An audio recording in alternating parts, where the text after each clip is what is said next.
పంపబడిన హామాను రాజుతో మాట్లాడి, ఒక జనమున్నారు మన దేశమంతటా, వారి విధులు వేరు, వారి పద్ధతులు వేరు, వారు బహు విస్తారంగా ఉన్నారు. ఒకవేళ అభివృద్ధి చెందితే వారు మనకు విరోధులవుతారు అని రాజుకు చెప్పి వారిని చంపించడానికి శాసనం చేయించాడు. అర్థమైందా? శాసనం చేయించాడు. 13వ వచనం ఒకసారి చదువుతారా? ఎస్తేరు గ్రంథం 3:13 లేక 11వ వచనం తర్వాత 13కి వెళ్దాం. నీ దృష్టికి ఏది అనుకూలమై చేయి అన్నాడు రాజు. వారు నీకు అప్పగించబడి ఉన్నారు అని రాజు సెలవిచ్చెను. ఈ హామాను యూదులకు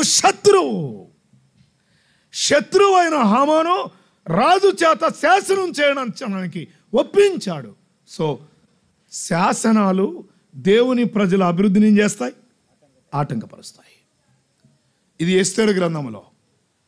దానియేలు గ్రంథములో దానియేలు ప్రధానమంత్రిగా ఉండగా 6వ అధ్యాయంలో అతనిలో తప్పు కనుగొనాలనుకున్నారు. ఏ తప్పు కనుగొనలేకపోయారు. చివరికి వినండి, అతని దేవుని విషయంలో తప్ప మరి ఏ విషయంలో కనుగొనలేమని రాజు చేత ఒక శాసనం చేయించారు. ఏంటో శాసనం? నెల దినాల వరకు 30 రోజుల వరకు ఎవరు ఏ దేవునికి మొరపెట్టకూడదు, రాజుకు మాత్రమే మనం చేయాలి. అలాగూ రాజుకు కాకుండా వేరెవరికి మనం చేసినా వారు ఎక్కడ వేయబడతారు? సింహాల గుహలో వేయబడతారని రాజును ఒప్పించి శాసనం చేయించారు. ఆగుదాం ఇక్కడ. శాసనాలు దేవుని ప్రజల అభివృద్ధిని ఏం చేస్తాయి? అడ్డుకుంటాయి. నేను చెప్పాలనుకున్నాను, శాసనాలు నిలిచాయా? దేవుని ప్రజలు నిలిచారా? శాసనాలు నిలవలేదు. ఎన్ని శాసనాలు వచ్చినా, ఎన్ని చట్టాలు వచ్చినా నాటి దేవుని ప్రజలను ఏమీ చేయలేకపోయారు. అర్థమైందా? శాసనాలు చట్టాలు నిలువవు కానీ దేవుని ప్రజలదే అంతిమ విజయం. దేవుని ప్రజల అభివృద్ధిని అడ్డుకోవడానికి చేసిన ప్రతి ప్రయత్నం విఫలమైపోయింది. శాసనాలు నిలువలేదు. గుర్తుపెట్టుకోండి, శాసనాలు నిలువవు. ఐగుప్తు రాజు చేసిన శాసనాలు ఏవీ నిలవలేదు. మాత్రమే కాదు, హామాను చేసిన శాసనం, అహష్వేరోషును ఒప్పించి చేసిన శాసనము ద్వారా ఆ శాసనం నిలిచిందా? నిలవలేదు. దానియేలు మీద నేరం మోపి శాసనం చేపించిన ఆ శాసనం నిలిచిందా? నిలవలేదు. ఇంకో మాట చెప్పాలి, శాసనం చేసిన ఫరో ఏమయ్యాడు? సముద్రంలో చచ్చిపోయాడు. తన సైన్యముతో సహా సముద్రంలో మునిగిపోయాడు. చట్టం చేసిన రాజు లేడు, దేవుని ప్రజలు నిలబడ్డారు. ఎస్తేరు గ్రంథంలో హామాను అహష్వేరోషును ఒప్పించి చేసిన శాసనం ద్వారా చివరికి ఉరికంబం మీద వేలాడతీయబడింది ఎవరు? హామానే. కానీ దేవుని ప్రజలు నిలిచారు. శాసనాలు నిలవలేదు, శాసనాలు చేసిన వారు కూడా నిలవలేదు, కానీ దేవుని ప్రజలు నిలిచారు. దానియేలు దగ్గర శాసనం చేయించారు, చట్టం చేయించారు. కానీ సింహాల గుహలో దానియేలు వేయబడినప్పుడు సింహాలు దానియేలుకు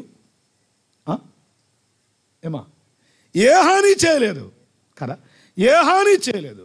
కానీ దానియేలును బయటికి తీసిన తర్వాత ఏం చేశారు చెప్పండి? ఈ దానియేలు మీద నేరం మోపిన వారిని సింహాల గుహలో వేశారు. జరిగిందేంటి? గుహ అడుగు రాకమునిపే బహుశా ఆకలితో ఉన్నాయేమో, నోరు తెరిచి ఎదురు చూస్తున్నాము. ఇప్పుడు దాకా దానియేలును బట్టి నోరు మూసుకున్నాయి, కానీ ఇప్పుడు ఏమయ్యాయి? నోరు తెరచి వారు ఎముకలను ఏం చేశాట? పొడి చేశాయి. గుర్తుపెట్టుకోండి, ఏ చట్టం దేవుని పిల్లల అభివృద్ధిని ఆటంకపరచలేదు. కానీ మనం చేయవలసిన పని ఏమిటంటే, అభివృద్ధికి ఆటంకాలు ఎదురవుతున్నప్పుడు మనం చేయవలసింది ఏంటి? నెంబర్ 1 దేవునికి లోబడాలి. నెంబర్ 2 చెప్పండి. అదే మాట నాకు చెప్పింది. దేవునికి మొర పెట్టాలి.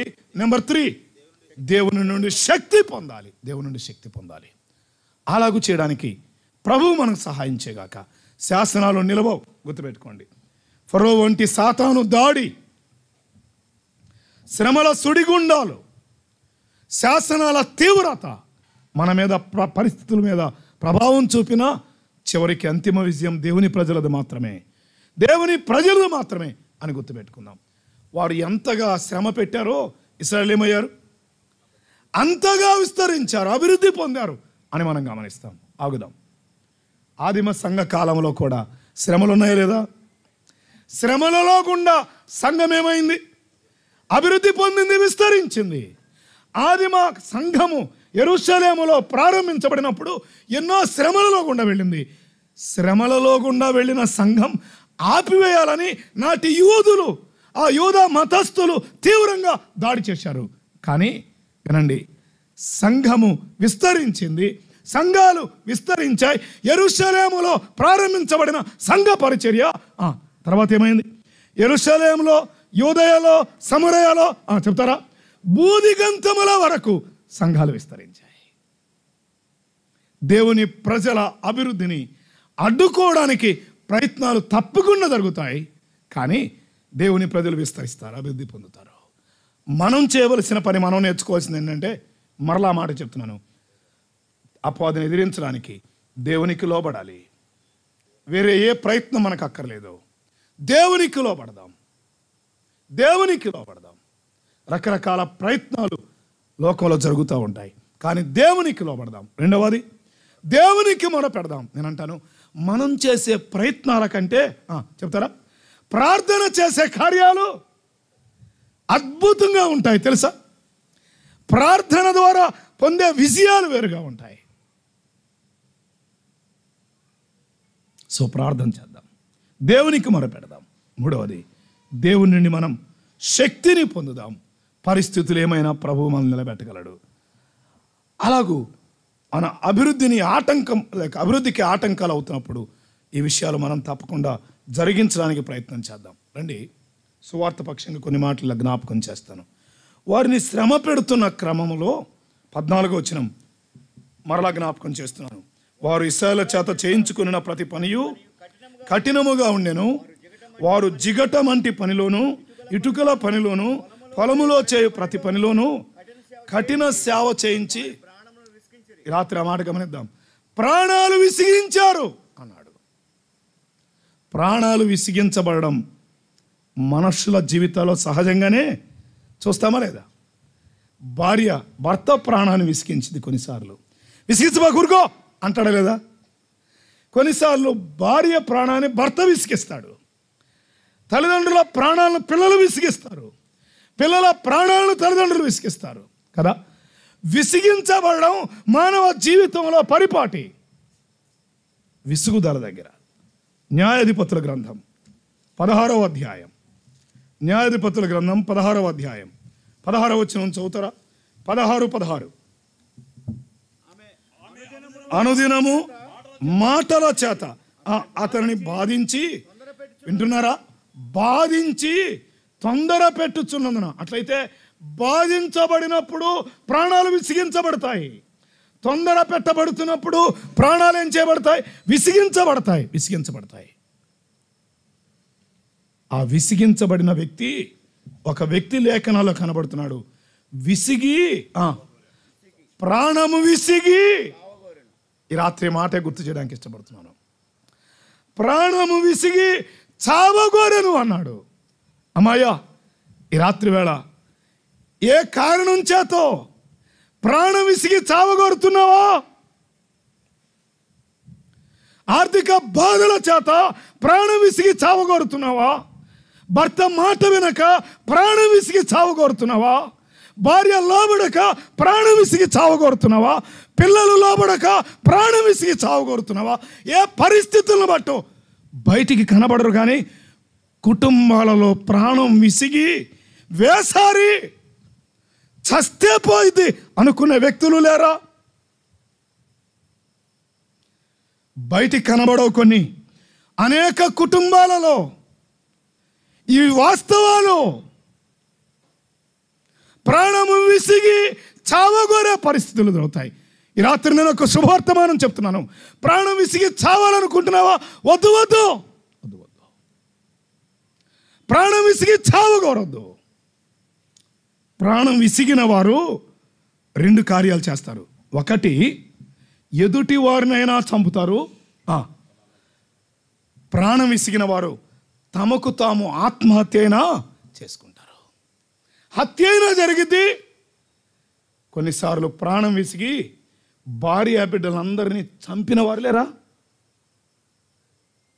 ఇది లోకంలో జరిగే సన్నివేశాలే నేను జ్ఞాపకం చేస్తున్నాను.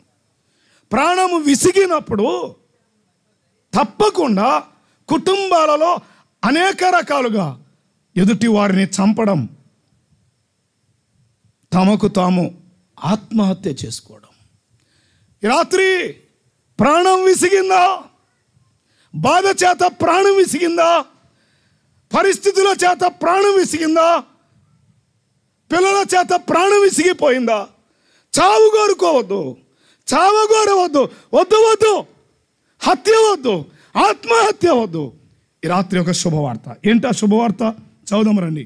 లూకాసు వార్త 2వ అధ్యాయం వచనం 11 చదువుదాం. 10-11 వచనాలు. భయపడకుడి, ఇదిగో ప్రజలందరికీ కలగబోవు మహా సంతోషకరమైన, ఈ రాత్రి వేళ వినండి, మహా సంతోషకరమైన సువర్తమానం మీకు తెలియపరుస్తున్నాం. ప్రాణాలు విసిగిన జీవితాలకు శుభవార్త. ప్రాణం విసిగి చావదు. నువ్వెవరివైనా, నీ కుటుంబం ఏదైనా, నీ స్థితిగతులు ఏవైనా, నేనంటాను ఆస్తులున్నవారు కూడా ప్రాణాలు విసిగే పరిస్థితులు లేవా? బలవంతులైన ప్రాణాలు విసిగేవారు లేరా? ఈ రాత్రి ప్రాణం విసిగి చావగోరవద్దు, చావును కోరుకోవద్దు. ప్రాణం విసిగి ఈ రాత్రి ఒక శుభవర్తమానం తెలియపరుస్తున్నాం. ఏంటా శుభవర్తమానం? మత్తయి సువార్త 11వ అధ్యాయం 28-29 వచనాలు చదువుదాం. 11:28-29 వచనాలు. ప్రయాసపడి భారము మోసుకొనుచున్న సమస్తమైన వారులారా నా యొద్దకు రండి. ప్రాణాలు విసిగి చావు దగ్గరికి వెళ్ళొద్దు. ప్రాణం విసిగి సూసైడ్ వద్దకు వెళ్ళొద్దు. ప్రాణం విసిగి హత్య వద్దకు వెళ్ళొద్దు. ఈ రాత్రి శుభవర్తమానం ఏంటంటే, కమ్ టు మీ, నా యొద్దకు రండి, నా యొద్దకు రండి. ప్రాణాలు విసిగిపోయాయా? ఎందుకు బ్రతుకు అనుకుంటున్నావా? రాత్రి శుభవార్త ప్రజలందరికీ. ఇది ఒక కులానికి కాదు, ఒక మతానికి కాదు, ఒక ప్రాంతానికి కాదు, చదువుకున్న వారికో చదువుకోని వారికని కాదు, స్త్రీలకనో పురుషులకనో కాదు, ప్రజలందరికీ శుభవార్త. ప్రయాసపడి భారం మోసుకొనుచున్న సమస్తమైన వారులారా, ప్రాణాలు విసిగి భారముతో, ప్రాణాలు విసిగి బాధతో, ప్రాణాలు విసిగి చావగోరుతున్నారా? వద్దు. ఈ రాత్రి నా యొద్దకు రండి, నా యొద్దకు రండి. చదువుదామా? నా యొద్దకు రండి, నేను మీకు విశ్రాంతి కలుగజేతును. నేను సాత్వికుడను, దీన మనస్సు గలవాడను కనుక మీ మీద నా కాడి ఎత్తుకొని నా యొద్ద నేర్చుకొనుడి, అప్పుడు మీ ప్రాణములకు విశ్రాంతి. వినరా? శుభవార్త ఏంటంటే, అమ్మా, ప్రాణాలు విసిగి చావు వైపు చూస్తున్నావా? ఈ రాత్రి శుభవార్త, నా యొద్దకు రండి, మీ ప్రాణాలకు విశ్రాంతి. ప్రాణాలకు విసుగుదల చెందిన స్థితిలో ఉన్నవా? ప్రాణానికి విశ్రాంతి దొరికే అవకాశం ఉంది. నీ ప్రాణానికి నెమ్మది దొరికే అవకాశం ఉంది. మీ ప్రాణాలకు విశ్రాంతి. ఎవరి మాట ఆహ్వానించింది? ప్రాణాలను లేక విసిగిన ప్రాణాలకు విశ్రాంతి కలిగిన ఆయన ఎవరు? ప్రాణాలకు విశ్రాంతి ఇచ్చేది ఎవరు? ప్రాణాలను విసిగించేదేమిటి? ఎవరు? ప్రాణాలకు విశ్రాంతి ఇచ్చేది ఎవరు? ఇందా చెప్పాను, అపవాది ప్రాణాలను ఏం చేస్తాడు? విసిగిస్తాడు. అమ్మా, అపవాది ప్రాణాలను విసిగిస్తాడు. పాపం ప్రాణాలను విసిగించింది, తెలుసా? పాపం ప్రాణాలను విసిగించింది. చెయ్యి చెయ్యి చెయ్యి అని విసిగించింది. చేసిన తర్వాత అంటది, ఇంకెందుకు నువ్వు బతకడం, చావు అంటది. ప్రాణం, పాపం విసిగించింది ప్రాణాన్ని. ప్రాణాలను విసిగించేది అపవాది, ప్రాణాలను విసిగించేది పాపం. మానవ జీవితాలలో విసుగుదలకు కారణం పాపమే. ఇప్పుడే చెప్పానే, సంసోన్ అనే వ్యక్తి బైబిల్లో, అతడు చాలా బలవంతుడు. గాజా ఇనుపు గట్టును లేపి ఒక్కడే పర్వతం మీదకి తీసుకొని వెళ్ళి అక్కడి నుంచి కింద పడవేయగలిగిన బలవంతుడు. సింహాన్ని చేల్చగలిగిన బలవంతుడు. పచ్చి గాడిద దవడ ఎముకతో 1000 మందిని చంపిన బలవంతుడు. వినండి, 300 నక్కలను పట్టుకొని ఒకదానికి ఒకటి తోక ముడివేసి కదా, ఒక కుక్క దొరకదు మనకు సరిగా, ఎట్ట పట్టుకున్నాడు, ఎట్లా పరిగెత్తాడు. వడిగా పరిగెత్తగలిగిన వాడు ఒక్క నక్కను పట్టుకోవడం, దాంతో మరి ఎట్లా పరిగెత్తాడో తెలియదు. మరొక నక్కను పట్టుకున్నాడు, తోకలు ముడివేశాడు. ఇలాగ ఎన్నింటిని 300 నక్కలు పట్టుకొని వాటి తోకలకు నుప్పంటించి ఫిలిష్తీయుల చేలు మీదకి వదిలిపెట్టాడు. అంత బలవంతుడు, అంత వడిగలవాడు ఇప్పుడు ఏమయ్యాడు? ప్రాణం విసిగి చావగొరాడు. దేన్ని బట్టి? పాపాన్ని బట్టి. పాపాన్ని బట్టి.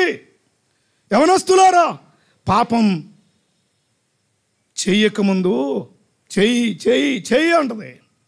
అసలు ఎంత బాగుంటుందో తెలుసా అంటది. భార్య ఉండగా వేరొకరితో అక్రమ సంబంధం కొరకు పాపం భలే ఉంటుందని చెప్పింది. చివరికి చేసిన తరువాత అయిపోయింది. ఇప్పుడు నీ సంగతి బయటపడితే ఇంట్లో వాళ్ళు ఏం చేస్తారు? నిన్ను ఎరిగిన వాళ్ళు ఏమంటారు? ఇక నువ్వు బతకడం ఎందుకు, ఇక చావే కదా మేలు అని పాపం చావు దగ్గరికి తీసుకుని వెళ్ళింది. ఈ రాత్రి ప్రయాసపడి భారం మోసుకొనుచున్న వారందరికీ ఒక అద్భుతమైన మాట, నా యొద్దకు రండి, మీ ప్రాణాలకు విశ్రాంతి ఇస్తా. ఎవరైనా ఈ రాత్రి ప్రాణాలకు విశ్రాంతి ఇచ్చే ఆయన ఎవరు?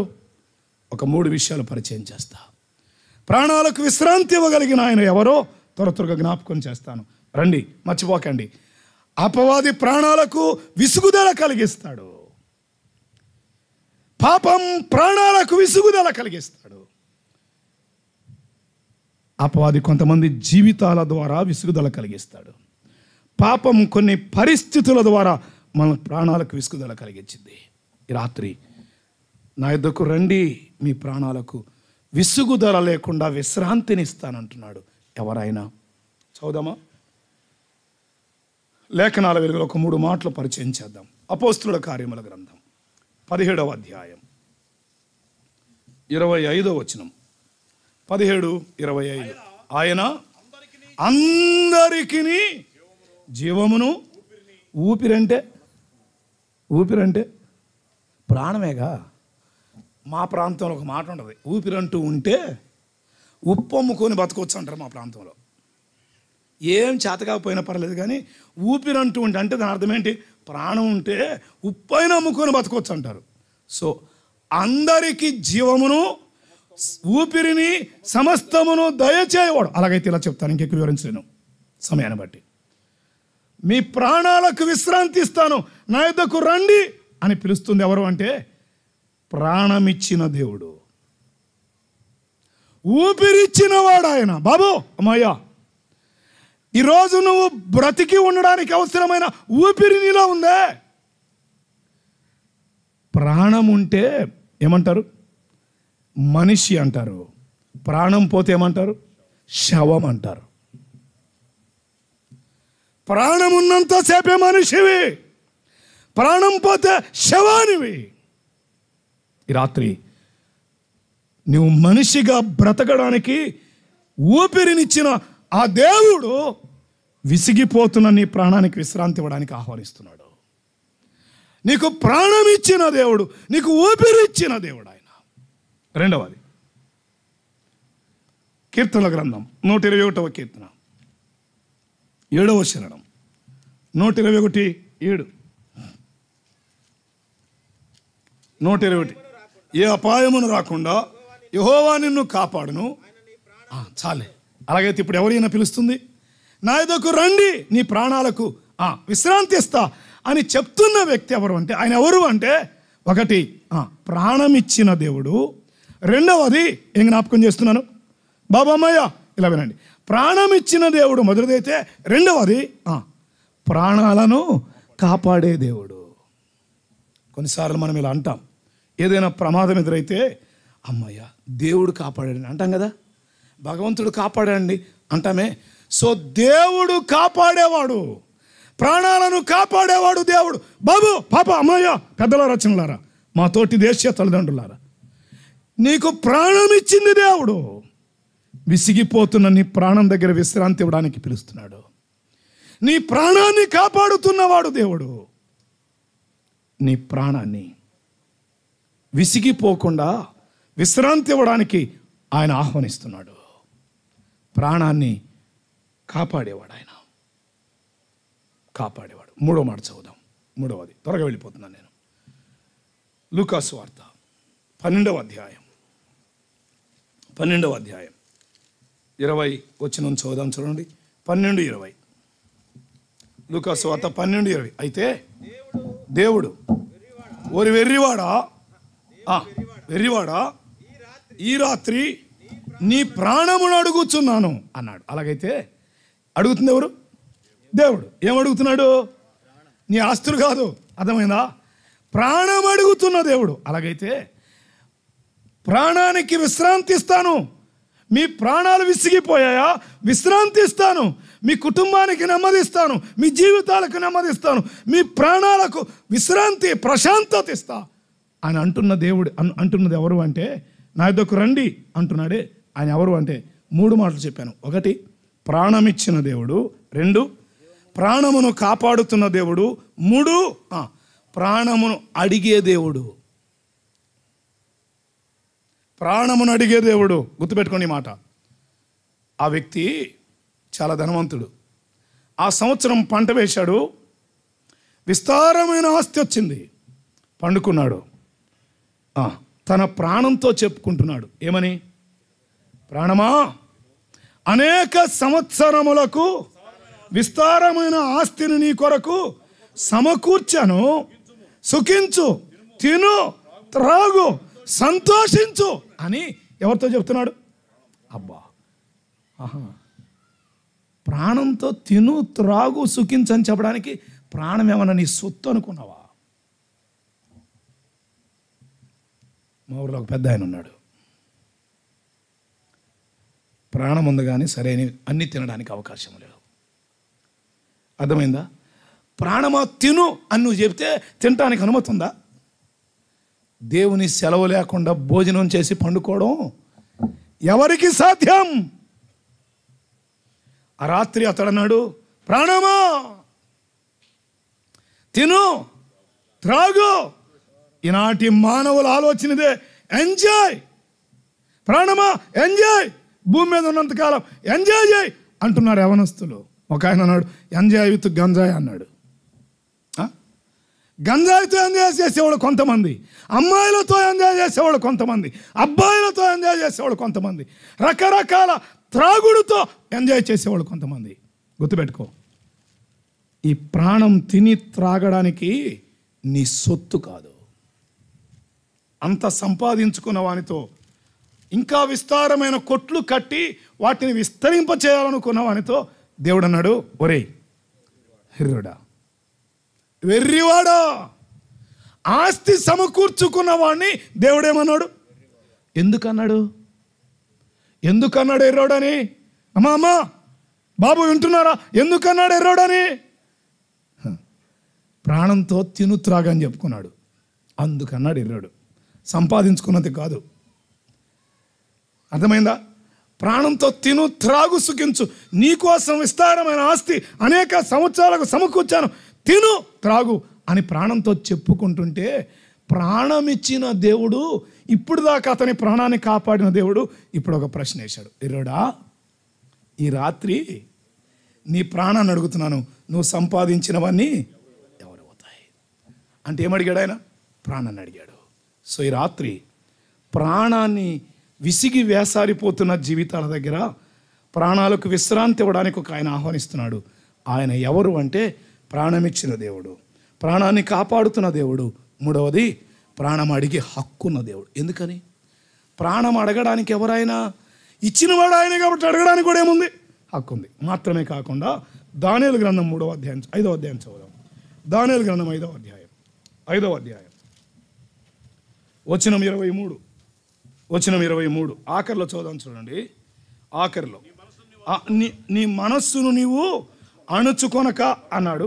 పరలోకముందున్న ప్రభువు మీద నిన్ను నీవే హెచ్చించుకుంటున్నావు అని చెప్పి ఆఖరిలో నీ ప్రాణమును నీ సకల మార్గములను ఏ దేవుని వశములో ఉన్నావో. అలాగైతే వినండి, మన ప్రాణం దేవుని వశం. ఓ మానవుడా, ఈ రాత్రి మన ప్రాణం దేవుని వశం, దేవుని వశములో ఉంది. కాబట్టి ఆ రాత్రి అతనితో ఏమన్నాడు? ఈ రాత్రి నీ ప్రాణాన్ని అడుగుతున్నాను అన్నాడు. అంతే, ఆ రాత్రి ప్రాణం కోల్పోయాడు. ఇక్కడ కూడా రాజు అతడు ధనవంతుడు. ఇక్కడ 5వ అధ్యాయంలో రాజు. ప్రాణము సకల మార్గాలు ఏ దేవుని వశములో ఉన్నావో ఆయన ఘనపరచకపోవడాన్ని బట్టి ఆ వచనం 30లో ఇలా అన్నాడు, ఆ రాత్రి అందే కల్దీయుల రాజుకు బెల్షస్సరు ఆ ప్రాణం విడిచాడని దాని అర్థం. అర్థమైందా? సో ప్రాణము విసిగిన వారి జీవితాలకు విశ్రాంతి ఉంది. ప్రాణాలకు విశ్రాంతి ఇవ్వగలిగింది ఎవరు అంటే ప్రాణాన్ని ఇచ్చిన దేవుడు, ప్రాణాన్ని కాపాడుతున్న దేవుడు, ప్రాణాన్ని అడిగిన దేవుడు. ఆగుదాం. ఈ రాత్రి నీ ప్రాణం విశ్రాంతి పొందడం కొరకు, మన ప్రాణాలు విసుగుదల నుండి విశ్రాంతిలోకి రావడానికి, ఈ ప్రాణములకు విశ్రాంతి ఇచ్చే ఆయన ఏం చేశాడో తెలుసా? యోహాను సువార్త లేక యోహాను మొదటి పత్రిక 3వ అధ్యాయం 16వ వచనం చదువుదాం. 3:16 యోహాను మొదటి పత్రిక 3:16. ఆయన మన నిమిత్తము, అలాగైతే రాత్రి విడవనండి, మనకు ప్రాణమిచ్చిన ఆయన, మన ప్రాణాలను కాపాడుతున్న ఆయన, మన ప్రాణాలను అడిగే హక్కున్న ఆయన ఇప్పుడు మన నిమిత్తం ఏం చేశాడన్నాడు? ప్రాణం పెట్టాడు. ఆయన ప్రాణం పెట్టాడు. ఈ రాత్రి వేళ వినండి, విసిగిపోయిన ప్రాణాలకు విశ్రాంతి ఇవ్వాలని ఆయన ప్రాణం పెట్టడానికే ఈ భూలోకానికి వచ్చాడు. యేసుక్రీస్తు ప్రభువారు 2020 సంవత్సరాల నాడు ఈ భూలోకానికి వచ్చింది. ఎందుకంటే అమ్మయ్య ప్రాణం పెట్టడానికి వచ్చాడు. ప్రాణాలు తీయడానికి రాలా యేసు ప్రభు, ప్రాణం ఇయ్యడానికి వచ్చాడు. యేసు ప్రభు ప్రాణం ఇచ్చేవాడు. ఎందుకు ప్రాణం ఇవ్వాల్సి వచ్చింది? విసిగిపోయిన ప్రాణాలకు విశ్రాంతి ఇవ్వాలంటే ఆయన ఏం చేయవలసి వచ్చింది? ప్రాణం పెట్టవలసి వచ్చింది. యోహాను కొరింథీయులకు రాయబడిన మొదటి పత్రిక 15వ అధ్యాయం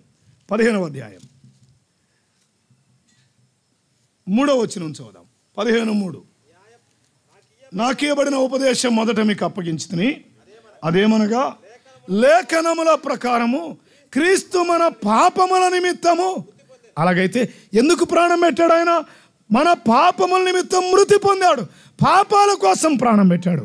ఏ పాపం నీ ప్రాణాన్ని విసిగిస్తుందో, ఏ పాపం నీ జీవితాన్ని విసిగిస్తుందో, ఏ పాపం నీ కుటుంబంలో నెమ్మది లేకుండా చేస్తుందో, ఆ పాపము నుండి విడుదల కలిగించి విశ్రాంతినివ్వడానికి ఆయన ప్రాణం పెట్టాడు.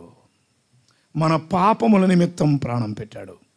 మార్క్స్ వార్త 10వ అధ్యాయం 45వ వచనం దానికి కలుపుదాం. పాపముల నిమిత్తం ప్రాణం పెట్టాడు ఆయన. ఏ పాపాలైతే విసిగిస్తున్నాయో ఆ పాపముల నిమిత్తమే ఆయన ప్రాణం పెట్టాడు. 45వ వచనం, మనుష్య కుమారుడు పరిచారము చేయించుకున్నటకు రాలేదు కానీ పరిచారము చేయుటకును అనేకులకు ప్రతిగా విమోచన క్రయధనముగా తన ప్రాణం ఇవ్వడానికి వచ్చాడు. యేసు ప్రభు లోకానికి వచ్చింది. ఐలారా అమ్మలారా, మా తోటి భారతీయులారా అర్థం చేసుకోండి. యేసు ప్రభు లోకానికి వచ్చింది కులాల స్థాపన కొరకు కాదు, మతాల స్థాపన కొరకు కాదు, ప్రాణం ఇవ్వడానికి వచ్చాడు. ఎందుకు? పాపము నుండి, పాపం యొక్క విసుగుదల నుండి మానవాళికి విమోచన కలిగించడం కొరకు ఆయన ప్రాణం ఇవ్వడానికి వచ్చాడు. ఇలా చెప్పాలి, ప్రాణాలు విసిగి చావాలనుకునే వారి ప్రాణాలకు ఆయన ప్రాణం అడ్డు వేశాడు, ఆయన ప్రాణం ఇచ్చాడు. ఆ ప్రాణం ఇచ్చే క్రమంలో యేసుక్రీస్తు ప్రభువారు అన్యాయమైన తీర్పు అనుభవించాడు. ఆ ప్రాణం ఇచ్చే క్రమంలో యేసుక్రీస్తు ప్రభువారు ఆయన తల మీద ముళ్ళ కిరీటం కొట్టబడ్డాడు. ఆ ప్రాణం ఇచ్చే క్రమంలో యేసుక్రీస్తు ప్రభువారు యెరూషలేము వీధులలో ఏడవబడ్డాడు. ఆయన దేహం కొరడాలతో చీల్చబడింది. ఆ ప్రాణమిచ్చే క్రమంలో గొల్గోతా గిరి వరకు వెళ్ళి ఆయన చేతులలో చీలలు కొట్టారు, ఆయన పాదముల మీద మేడుకు కొట్టారు. ఆకాశానికి భూమికి మధ్య ఆ 3 మేకులతో సిలువకు అంట కొట్టబడ్డాడు. ప్రాణాలు విసిగి చావలసిన వారి కొరకు, వారి పాపాల కొరకు, సర్వమానవాళి పాపాల కొరకు. ఒకవేళ నువ్వు అనుకోవచ్చు, ఎవరు పాపులు నేను కాదు అనుకుంటున్నావా? బైబిల్ చెప్పింది భేదం లేదు, అందరూ పాపులే. అవునా కాదా? అందరూ పాపులే కాదా? మీ ఊరిలో బూతులు మగవాళ్ళు ఆడతారా, ఆడవాళ్ళు ఆడతారా? అందరూ ఆడతారు. అబద్ధాలు ఆడవాళ్ళు, చిన్నపిల్లలు ఆడతారా, పెద్దవాళ్ళు ఆడతారా? అందరూ ఆడతారు. ఇంకో మాట చెప్పనా, మీ ఊరిలో చచ్చిపోయేది ఎవరు? ఏ కులస్తులు? అందరూ చచ్చిపోతున్నారంటే రీజన్ ఒకటే, బైబిల్ చెప్పింది పాపం వలన వచ్చు జీతము మరణం అన్నాడు. పాపం మరణాన్ని తీసుకొని వెళుతుంది. అందరూ చచ్చిపోతున్నారంటే కామన్గా అందరిలో ఉందేంటి? కాదని చెప్పగలిగిన వారెవరు? భూమి మీద చావకుండా ఉండేవాడు లేడు, మరణము చూడక బ్రతుకు నరుడు లేడు. ప్రతి మానవుడు మరణించేవాడే. ఆస్తులున్న వారు మరణిస్తారు, ఆస్తులు లేని వారు మరణిస్తారు, అందమున్న వారు మరణిస్తారు, అందము లేని వారు మరణిస్తారు. ఈ రాత్రి ఒకవేళ నువ్వు కూడా చనిపోతావు. కానీ మనము చనిపోకముందే మన ప్రాణాలు పాపములో చనిపోకుండా ప్రభు మన కొరకు ఏం చేశాడు? కలువరి శిలువలో రక్తం కార్చి ప్రాణం పెట్టాడు. సమాధి చేయబడి 3వ దినం తిరిగి లేపడ్డాడు. ఈ రాత్రి ప్రాణాలకు విశ్రాంతి కొనుక్కుంటావా? ప్రాణాలు విసుగుతలతోనే చచ్చిపోతావా? మరొకసారి మాట జ్ఞాపకం చేస్తున్నాను. ప్రాణం విసిగి చావగోరొద్దు. ప్లీజ్ ప్లీజ్, ప్రాణం విసిగి చావగోరొద్దు. ఒకవేళ ఈరోజు కాకపోయినా రేపైనా ఏదో ఒక రోజు నీ ప్రాణం విసిగి చావాలనుకునే ప్రయత్నం చేయొద్దు. ప్రేమతో సేవకునిగా బ్రతిమలాడుతున్నాను, దేవుని సేవకునిగా. ప్రాణం విసిగి చావకూడదు. ప్రాణానికి విశ్రాంతి పొందే అవకాశం ఉంది. ఎలా? ప్రభు దగ్గరికి రా. ప్రభు అయిన యేసు క్రీస్తునందు విశ్వాసం ఉంచితే మరణములో నుండి జీవములోనికి దాటే అవకాశం ఉంది. ప్రాణాలు కాపాడబడతాయి. భూలోకములో నెమ్మది విశ్రాంతి దొరికింది. మాత్రమే కాకుండా యేసు ప్రభు దగ్గరికి వస్తే సదాకాలం అగ్నిగుండము నుండి తప్పించబడి పరలోకములో ప్రభుతో ఉండే భాగ్యం దొరికింది. ఈ రాత్రి విసుగు తలతోనే జీవితాన్ని కొనసాగించుకుంటావా? విశ్రాంతి పొందడానికి దేవుని దగ్గరికి వస్తావా? నిర్ణయం నేది. చెప్పిరమ్మన్నాడు యేసు ప్రభు, చెప్పి వెళ్ళిపోతున్నాం. ప్రాణాలు విసిగి చావగోరుతావో, ప్రాణాలకు విశ్రాంతిని కోరుకుంటావో, నిర్ణయం నీదే. పాప బాబు, పెద్దలారా చిన్నలారా, ప్రభు పేరట మిమ్మల్ని చేతులు జోడించి బ్రతిమలాడుతున్నాం. యేసు ప్రభువారు ప్రాణాలకు విశ్రాంతి ఇచ్చేవాడు మాత్రమే. ప్రాణాలకు విశ్రాంతి ఇచ్చేవాడు ఆయన. నీ ప్రాణంకు విశ్రాంతి, నీ కుటుంబానికి నెమ్మది, జీవితాలకు ప్రశాంతత. రండి ప్రభు దగ్గరికి, నా దగ్గరకు రండి. ఈ రాత్రి వస్తావా రావా? నిర్ణయం నీదే. సరే, ఒక చిన్న ఉదాహరణ చెప్పి నేను ప్రార్థన చేస్తా. చాలా పురాతన కాలంలో ఓ పల్లెటూరులో నేల బావులు అనేవి ఉండేవి. నేల బావులు అంటే నేలకు సమాంతరంగా ఉంటాయి బావులు. ఆ బావుల దగ్గర ఒక 2 కుక్కలు దూరంగా ఒకదానికి ఒకటి అరుచుకుంటా రెండు కలిసి వచ్చి హఠాత్తుగా ఆ బావిలో పడిపోయినాయి. 2 కుక్కలు బావిలో పడ్డాయి. ఎవరో ఒక దయగలిగిన మనిషి వాటిని చూసి, అరే పాపం చచ్చిపోతాయి ఇవి అని ఒక నిచ్చెన తీసుకొచ్చాడు, వేసాడు. అది అందల. మళ్ళీ ఇంకో నిచ్చెన తెచ్చాడు, దీనికి జత చేసి ఆ బావిలోకి వేసి లోపలికి దిగాడు. దేనికి దిగాడు? వాడి ప్రాణాలను రక్షించడానికి. వెళ్ళి దా అన్నాడు కుక్కని. వెంటనే కుక్క వచ్చింది, తీసుకున్నాడు, ఎత్తుకున్నాడు, నెమ్మదిగా నిచ్చెనెక్కి పైకి తీసుకొచ్చాడు, వదిలిపెట్టేశాడు. బ్రతుకు జీవుడు అని ఒక్కసారి ఎదిరించుకొని ప్రాణం ఏం చేసింది? రక్షించుకుంది, ప్రాణం రక్షించుకుంది. ఇంకో కుక్క ఉంది కదా, లోపలికి వెళ్ళాడు ఆయన. మళ్ళా వెళ్ళి దా అన్నాడు, బౌ అంది. ఆయన ఏమన్నాడు? దా అన్నాడు, అదేముంది? బౌ అంది. ఈయన ఎన్నిసార్లు దా అన్నాడో అన్నిసార్లు బౌ అంది. ఆ బౌ అనే సారి అలా నోటి తెరవబడినప్పుడు నోట్లోకి ఏమవుతున్నాయి? బౌ బౌ బౌ బౌ బౌ అని అలాగే చచ్చిపోయింది. ఈ రాత్రి ఒక చిన్న ప్రశ్న, ప్రాణాలు రక్షించేవాడు లేక చచ్చిందా కుక్క? ప్రాణాలు రక్షించే వాని దగ్గరికి రాక చచ్చిందా? ఈ రాత్రి నువ్వేట చస్తా? రాక చచ్చిపోతే నీ ప్రాణం విసుగుదలకు విశ్రాంతి ఇచ్చి ఆయన ఉన్నాడు. వస్తే రక్షణ, రాకపోతే శిక్ష, అగ్నిగుండం. తల వంచండి, ప్రార్థన.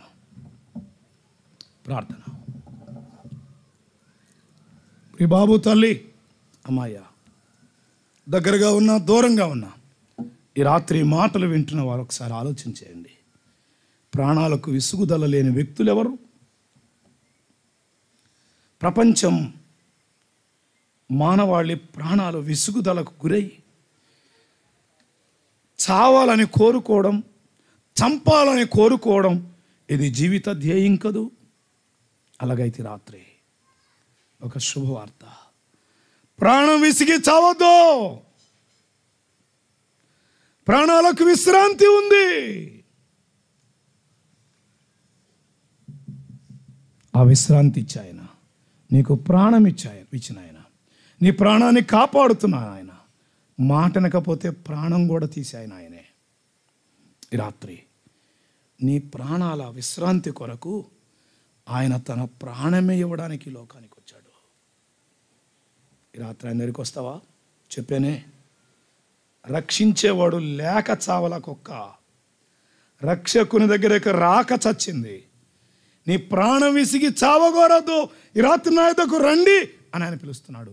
వస్తే నీ ప్రాణానికి విశ్రాంతి, రక్షణ, పరలోకం. కులాలు, మతాలు ఇది మంది కాదు అని అనుకున్నంత మాత్రం చేత ప్రాణం విసిగి చావడం దూరం అయిద్దా? ప్రాణం విసిగి చంపడం దూరం అవుతుందా? ఈ రాత్రి ప్రాణాలకు విశ్రాంతి ఉంది. యేసయ్య ప్రాణాలకు విశ్రాంతి ఇచ్చాయన. నా యొద్దకు రండి, మీ ప్రాణాలకు విశ్రాంతి ఇస్తా. వస్తావా? ఈ రాత్రి యేసయ్య దగ్గరికి వస్తావా? నేను రాను అని అంటావా? పో పో. ఏదో ఒకరోజు ప్రాణం విసిగి చచ్చే పరిస్థితి వచ్చింది నీకు. ఆ పరిస్థితులకు వెళ్ళకముందే ప్రాణానికి విశ్రాంతి ఇచ్చే ప్రభు దగ్గరికి రా. ప్రభువు నమ్ముకో. ఏం ఖర్చు లేదు, ఏం కష్టం లేదు. కేవలం నిన్ను ప్రేమించి నీ కొరకు ప్రాణం ఇచ్చిన యేసు ప్రభునందు విశ్వాసం ఉంచితే నీ ప్రాణానికి విశ్రాంతి. ఇంతే ఇంతే. మరలా అదే మాట చెప్తున్నా. ప్రాణం విసిగి చావాలనుకుంటావా? ప్రాణానికి విశ్రాంతి కోరుకుంటావా? నిర్ణయం నీదే. ఈ రాత్రి కూడికలో ఎవరైనా నా ప్రాణానికి విశ్రాంతి కావాలి, యుగయుగాలు తగులబడే అగ్నిగుండము నుండి కూడా తప్పించబడి నా ప్రాణానికి విశ్రాంతి కావాలి అని ఇష్టపడే స్త్రీలు, పురుషులు, యవనులు, ఒకవేళ దూరంగా ఉండి మాటలు ఆలకించిన వారైనా ప్రాణాలకు విసుగుదల నుండి విశ్రాంతి కోరుకోవాలని అనుకుంటే రండి. ఈ రాత్రి దేవుని దగ్గర రండి, దేవుని విశ్వాసం ఉంచండి. మీ ప్రాణాలకు రక్షణ దొరికింది, విశ్రాంతి దొరికింది. ఇదే మిక్కిలి అనుకూలమైన సమయం. ఇదే రక్షణ దినం. త్రోసివేయద్దు. రేపేమి సంభవించిద్దో నీకు తెలియదు. ప్రాణం విసిగి చావకూడదు. ప్రాణానికి విశ్రాంతి ఇచ్చే దేవుడు పిలుస్తున్నాడు. యేసయ్యా మీకు స్తోత్రం. మేమంటే మీకు ఎంత ప్రేమయ్యా, మేమంటే ఎంత దయ నీకు. మా ప్రాణాలు విసిగి చావాలనుకునే స్థితిగతులు కూడా మార్పు చేసి మా ప్రాణాలకు విశ్రాంతి ఇవ్వాలనుకునే మీ ప్రేమ సమానం. మీకు స్తోత్రం తండ్రి. మా ప్రాణాలకు విశ్రాంతి ఇవ్వాలని మీరు ప్రాణం ఇచ్చినందుకు మీకు స్తోత్రం. ఈ రాత్రి మీ యందు విశ్వాసం ఉంచని వారెవరో మీరు ఎరుగుదురు. ఈ వీధిలో ఉన్న అనేకల కుటుంబాలను మీరు దీవించండి. ఏ వ్యక్తి కూడా, ఏ కుటుంబాల్లో కూడా ప్రాణాలు విసిగి చచ్చిపోకుండా ప్రాణాలకు విశ్రాంతి ఇచ్చే మీ యొద్దకు వచ్చి మిమ్మల్ని విశ్వాసం ఉంచి ఈ భూలోకంలో నెమ్మదిని, ఈ లోకం విడిచిపెట్టినా కూడా యుగయుగాలు పరలోకంలో విశ్రాంతిని అనుభవించే కృపను దయచేయమని ఇక్కడున్న స్థానిక సంఘాన్ని మీరు దీవించండి. సంఘము ద్వారా ఇంకా పరిచర్యను విస్తరింపచేయదురని, శ్రమలు ఎదురవుతున్నా, అపవాది మమ్మల్ని తొందర పెడుతున్నా, మా అభివృద్ధిని అడ్డుకుంటున్నా, అపవాదిని ఎదిరించడానికి అవసరమైన మీకు లోబడే తత్వం, మీకు మొర్రపెట్టే తత్వం, మీ దగ్గర నుండి శక్తి పొందే తత్వం నమ్మిన పిల్లలమైన మాకు అనుగ్రహించమని, ఈ కొడుకులు ఎవరు కూడా మీ యందు విశ్వాసం ఉంచకుండా లేచి వెళ్ళకున్నట్లు మీరే దర్శించుదురని ప్రభువైన యేసుక్రీస్తు నామమున స్తోత్రములు చెల్లించి ప్రార్థించి వేడుకుంటున్నాము తండ్రి. ఆమేన్. అందరికీ వందనాలు. ప్రకటన వినండి. ఇంకా ఈ రాత్రి ప్రభువుకు ప్రాణం ఇవ్వకుండా, జీవితం ఇవ్వకుండా ఉన్నవారు ఈ రాత్రి ఒకవేళ ప్రభువు వచ్చినా లేక మనం చనిపోయినా, ప్రభువు లేకుండా ఆయన దగ్గర రాకుండా చనిపోతే నరకం ఉంది, అగ్నిగుండం ఉంది. విశ్రాంతి పొందడానికి ఇది ఒక సదవకాశం. విసుగుదలతో చచ్చిపోవద్దు.